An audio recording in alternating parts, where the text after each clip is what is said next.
वालेकुम रहमतुल्लाहि व बरकातहू जनाब। कैसे हैं? ठीक ठाक है? खैरियत? फिर उस रूटीन उस सेम जगह पे आ गया। चश्मिश अंकल, हाँ? मुझे एक बर्फ का गोला खिलाओ ना। फिर से आ गए रे बाबा, इधर जहर खाने का पैसा नहीं है तू जा। चलिए हसीन कोई ना, मैं तारे वेखे वक्त हसीन कोई ना गया गाना हुंदा कोई नहीं, मशीर चाह अपनी गरड़ी ते मैं बड़ा तंग आ तेरे तो सजना। चाहो ना वीडियो बना के चाल चलिए वीडियो बंद कर इधर दिल कोई नहीं मैं गल करदे प्यास सी काट दंद ओ एक मिनट के तेरा गल हुन सुनदा रहे पूरी पूरी वे साउंड कोई ना और लावे ओ गए तो मैं गल करदे प्यास ओ अमीरां दी शादी है बहुत चले वंदन ओ भोग बंद कर अपनी। कैसे कैसे लोग रहते हैं यार यहाँ पर। साला तुमको पागल कुत्ते का गाड़ी उठा के ले जाएगा बता रहे हैं हम। तुम मुठा अब गल काफी रेट करदा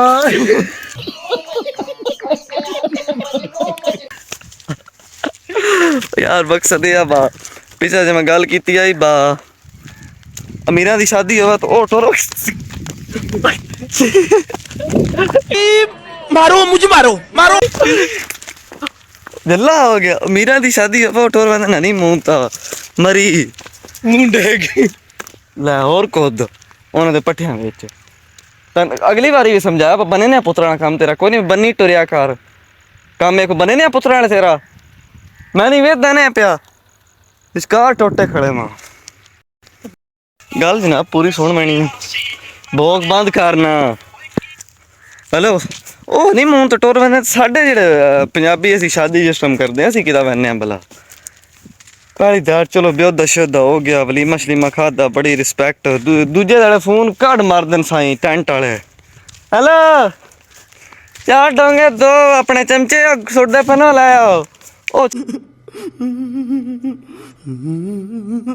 6 महीने है साड़ा क्राइटेरिया चलता रहना जनाब जेड़ा अमीर लोग पैदे नहीं नहीं मुँह तो 6 महीने वो 6.5 महीने ते मगर लगे रहते टेंट सर्विस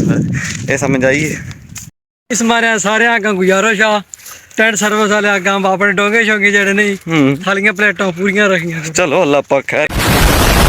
चवा ढूंढ दियो साडी का शे खड़ा पिछा 6 महीने साल या डोंगा ना देइए कोई और शहर ना देइए पैसे मांग खलोंदे ना जदन भी ठाड़ आईए ते वापसी असी गन्ने न चुपिए साडा ठाड़ होना मशीर साहब किया कबूल ही नहीं होंदा या समझ आई ते आ गन्ने हुन फाद लेना ते अग्गा कुत्ती मैं तो डरा वास्ते रखा पो उच्ची नीवी कीती तो पेन छड़सा अगले दो कुत्ते बच्ची साडे नाल नहीं कीता असी आंदी शाह मशीर तू भी ना है जी तो मैं आगा अपने जोड़ी च रखी हुई कोई निक्के छापर आई तकरीबन 50-60 दी शाह आई वो कुत्ती साडा मगर लग गई मैं स्कूटर मंडिया तो शायद डह गए कुत्ता आई सॉरी ओ जनाब I got broads in Atlanta, just to lean the family, credit cards and the scammers. समझ आइए लो जी ब्यूटीफुल नेचर ऑफ पंजाब बड़ा शौक है साग साग जाए भाई खोना वा अपना गिटियां थोक ला पूरा खोल वो सन की इसीलिए समझ रहे हो क्या याद ए जी बाईरा बायरा बुढ़ी बाईरा ए अग्गा नाल घाता आज साढ़े को मोटरसाइकिल को नहीं सी पैदल आए हैं समझ आई अगली बार अल्लाह देखो मैं किधर सोना स्कूटर ते खोती रेडी था कोती रेडी सारे छोर मेरे सुत्ता पे सारे चोर सुत्ते हो ना अगली बार खोती रेडी थोड़ा वेखी ओंदी आवे ट्रैक्टर ते यस लिफ्ट लेके ही लेकिन हुन पैदल वंदे पिया सफर बड़ा पक्के राह कारपेट बनी है ओते मारो मुझे मारो मारो कहने चली पर वीडियो दिख साडी ओ जनाब कुत्ता तो बड़ी शारी ना मूत्र कर गया काबू ना ही आया खंजीर दा खंजीर ने तो दसना आई पूरी गल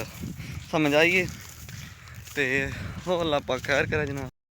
जदन भी ठाड़ आईए ते वापसी असी गन्ने न चुपिए साडा ठाड़ होना मशीर साहब किया